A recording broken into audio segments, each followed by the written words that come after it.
મિત્રો, આ વિડીયો બેન દીકરીઓને સાવચેત કરવા માટે બનાવ્યો છે. ઘણી વખત બેન દીકરીઓ ભોળપણમાં ભૂલથી એવી ભૂલ કરી બેસતા હોય છે ને કે જેના કારણે એમને દુર્ઘટનાનો ભોગ બનવું પડતું હોય છે. આ કિસ્સો અમારા જ કુટુંબમાં એક અમારી ભત્રીજા વહુ જેનું નામ રમીલા છે, જે એક મહિના પહેલાં કલોલમાં એક ડૉક્ટરને તો એમના ઘરે હેલ્પ કરવા માટે કામ કરવા જતી હતી. એ કલોલથી જ્યારે રામનગર પાછી આવે ત્યારે કલોલથી રામનગરનું પાટિયું, જે ગણપતિનું પાટિયું બસ સ્ટેન્ડ કહેવાય, ત્યાં આગળ રિક્ષામાં આવો અને પછી ત્યાંથી રાહ જુઓ કે રામનગરમાં કોઈ પણ વ્યક્તિ આવતા હોય તો એની પાસે બેસીને કે ગમે તે વેહિકલનો સહારો લઈને રામનગર આવી શકે, એ હેતુથી તે પાટિયું બેસતી. તો આ એક મહિના પહેલાં એક વખત એવું બન્યું કે એ પાટિયો એક ભાઈ ઊભો હશે બાઇક લઈને.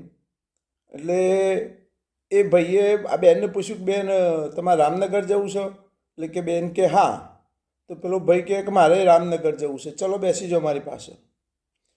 હવે બપોરનો ટાઈમ 1-2 વાગેલા, કોઈ હતું નહીં. એટલે આ બેનના મનમાં કે ચલો મારે ઘેર જવું. તે બેન તો પાછળ બેસી ગયો, પણ રસ્તામાં એને ચોરીના ઈરાદા એને બેસાડેલા.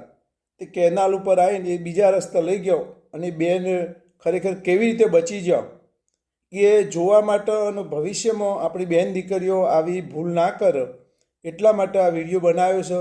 તો જુઓ આ વિડીયો. એ બેનની રૂબરૂમાં એ બેન પોતે શું કહે છે આ બાબતમાં, તો સાંભળો આ વિડીયો. 2 વાગે નીકળી હતી ને આઈ ગણપતિ, એટલે એથી ચાલતી જ આવી હતી? ના, એથી તો રિક્ષામાં આવી. બેનના ઘેરથી? હા, રિક્ષામાં આવી, ગણપતિના પાટિયે ઉતરી. બરોબર. પાટિયાથી ઉતરી પેલો ભાઈ હતું ગલ્લાથી એ ભાઈ નીકળ્યો. ખબર હશે તો બેનને રામનગર જવું પડે. હા, મને પૂછ્યું કે તમારે ક્યાં જવું છે? એટલે કે રામનગર. મેં કીધું બરોબર. તો મેં કીધું તમે મને બેસાડી લો. એટલે કે મારે રામનગર જવાનું, તો તમને જેટલી જો ઉતરવાનું એ તમને ઉતારી દે. બરોબર. પછી મને એમ કીધું કે સારું. તો પછી જે નર્મદાની કે ચેનલ આવી એથી મને વારી છેક આગળ લઈ ગયા. હા, પિયજ બાજુ એથી લઈ ગયા. પણ મેં બૂમો પાડી. બરોબર. હા, મને બચાવો. બરોબર. પણ મેં બાઇક ઉપરથી થોડી ઉતરી જાય, પૂછકો મારે. હા, બરોબર. પછી મેં કીધું તારે મને બચાવો ભાઈ. તમે મેં કીધું તમે મારવાડા હો. તો મેં કીધું ભાઈ આવો ને જલ્દી. અને મેં પૂછકો માર્યો અને ભાઈ કીધું બરાબર જલ્દી આ ભાઈને પકડો. મેં કીધું પકડે પછી નાહી ગયા. બાઇક જતું રહ્યું. બરોબર.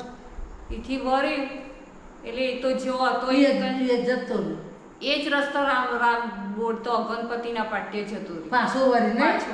હા, બરોબર. એટલું જ હતું બસ, બીજું કોઈ જ નહોતું.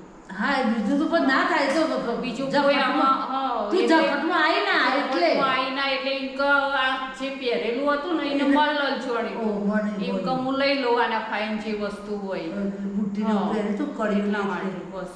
નકર બીજી કોઈ પ્રોબ્લેમ નથી આમાં. પણ આ પ્રોબ્લેમ, આ તો ખરો જ પ્રોબ્લેમ કહેવાય ને. ખરો કહેવાય, પણ એ તો હું બચી જઈ ને, વાગ્યું તો નહીં ને. હા, પરી એકદમ ભૂસકો માર્યો, પીને પિયજના રસ્તા વાળ્યું એટલે તે ભૂસકો માર્યો એટલે એકદમ વાગ્યું ને બચી ગયેલું ખરી. અને તે એમથી ભૂસકો મારતે સારું કહેવાય ને. ભાગી જાય. હા, એટલા માટે બસ. પણ વાતચીત કોઈ દિવસ આવું ખોટું સાહસ કોઈ દિવસ બેહાય નહીં. કોઈ અજોણા માણસ વગર કોઈ દિવસ બેહાય નહીં. ગામનું હોય તો બેહવું. હા, ઓળખી તો આપણે ઓળખતા હોય ને. નગરનું હોય ને તો જ બેહવું. નકો એટલી ખબર પડે. બહારનું માણસ હોય એટલે કોઈ બેહવું ના જોવું. કારણ કે આવા કિચ્છા બહુ બનશે. આ બન્યા ને. આ કેટલો ટાઈમ થયો? આવડે જ આ મહિનો જ થયો. બરોબર, મહિનો જ થયો. એટલે બીજું કોઈ જ નહીં. બસ અમારા જીગીને એવું થયું હતું. જીગીને શું થયું? જીગીને આવું થયું હતું. દારૂ એ મળે તો ને એ બેહી ગયો હતો. કલોલથી આવતો? હા, તોથી ગણપતિના પાટિયાથી. હા, પછી એ બેહી જઈ હતી, પણ હું ભૂલી ચૂકે તો બેહી જાઉં. માસી મારે આવું થયું હતું. એટલે પછી એ તો અહીંયા ઉતારી દીધી હતી અહીંયા રોમનગર. બરોબર. એટલે રોમનગર આવીને ઉતારજો. બસ બીજી કોઈ પ્રોબ્લેમ નથી. માણસ બેહાડે તમે એ આમ તને ઓળખીતો લાગે એવું કેવું ના લાગ્યું? કોઈ બારનું હતું પછી- ઠાકોરભાઈ જેવું હતું પણ એ કે મારે રામનગર જવું એટલે દારૂ પીધો તો ખબર પડી તને? હા બોખરો બોખરો ઓખો બોખો લાલ થઈ જાય અને મને અદ્વેષમાં આવ્યા ને એટલે મને ખબર પડી કે વાસ મારવા મળી ને કુવા એટલે ખબર પડી ને કે મને ખબર જ નથી કારણ કે હું તો કેમ રામનગર જઉં છું તો મેં કીધું હા તો હું રામનગર જઉં છું તો તમે બેહી જાઓ તો હું તો બેહી જઈ મેં કીધું તમે મને રામનગર ઉતાર દેશો ને કે હા તમને ઉતારી. બસ એ જ અને મને તો પછી આ રસ્તા વાળી એટલે થોડી આગી તો લઈ ગયા કારણ કે મારે 4 કડીઓ પહેરેલી હતું બધું પૈસા ને બધું હતું પ્રશ્ન બધું એ કારણ કે એનો મલ લંચોળી હતું કે આપણે હાથમાં આવી જશે ને પૈસા નહીં બધું એટલા માટે મને એ બાજુ લઈ ગયું હતું બીજું તને કોઈ કેવું થયું? તું ગભરાઈ પછી જઈ? હું તો કેવું થયું? ગભરાઈ જઈતી આમ ધડું ઘેર આવીને બીમાર પડી જઈને પાણી નથી પીતી એવું થઈ ગયું હતું થોડી ગભરાઈ જઈ પણ એની આજુબાજુ કોઈ આવ્યું ખરું? ઓય. કોઈ મારવાડો હતો ને આપણા ગામનો હમ. એ રિક્ષાવાળો ભાઈ હતો ને એનો ભાઈ હતો તે ભાઈ આવીને જલ્દી બૂમ પાડ મેં કીધું આ જલ્દી આવું ઉતારતો નહીં તે મેં કીધું મને બચાવો બચાવો પણ પછી મને મેં પૂછકો માર્યો પછી હા, પછી ઉતરી છે પેલું તો પાછો એટલે તો વળી પાછો વળી જઈને રસ્તે જવાનું હતું ને એ રસ્તે જતો રહ્યો ગણપતિ હા એ બારનો જ હતો આપણો ઓળખ લાઠીએ પણ કોઈ દિવસ અજોડાના પાછળ હા, કોઈ બેસવું નહીં. દિવસ. એટલે કોઈ ગમે તેવું હોય પણ જાણીતા તમે ઓળખતા ના હોય ને એ સિવાય ના બે બહુ જ બન્યું છે એમ નહીં કે આપણે ગણપતિ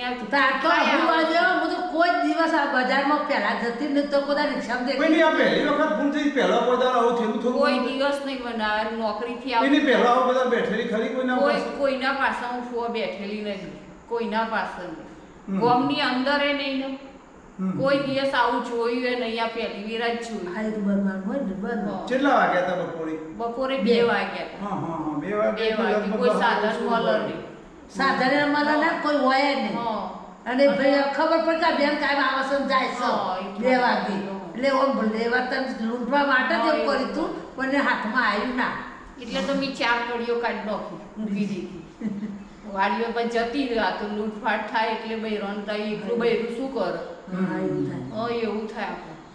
હા એટલે રામનગરના પાટિયેથી કોઈ પણ બેન દીકરી જ્યારે રામનગર આવતો હોય ત્યારે તમારે કોઈ અજાણ્યા માણસ જોડે તો બેસવું જ નહીં.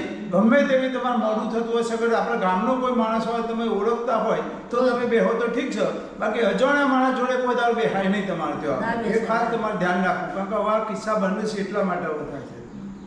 ના તો તાજો જ કહેવાય ને. હા હમણાં મહિના બે મહિના તો અમે તો આ કોઈ વાત નહીં કે ખાલી રમણની વાત કરી છે નહીં ને. હા ગામમાં કોઈ ખાસ બીજું કોઈ જાણતું નહીં હકીકત. હોય નકર વાત તો થઈ જાય પણ કારણ કે આપણા ઘરના માણસને જ કહીએ ને બહારના તો કઈ હા એટલે એવું થાય પાછું એવું થાય કે જો ગોળો આપણે ગોળું લોક પાસે ગોળો કે છે એ ઘરથી લોક વાત બહાર નહીં પાડતું. પણ ખાસ મિત્રો મારે એટલું કહેવું છે કે આવી વાતો બનતી હોય છે પણ કોઈ ખાસ બહાર પાડતું નથી લોકોની શરમના કારણે, પણ આવી વસ્તુ બનતી હોય છે. એટલે જે તે બેન દીકરીઓ હોય એટલે ખાસ ધ્યાન રાખવું તો પાટિયાથી રામનગર આવતો હોય તો કોઈ દિવસ કોઈ અજાણ્યા પુરુષના પાછળ બેસવું નહીં તમારે, ગમે તેવો હોય તો એ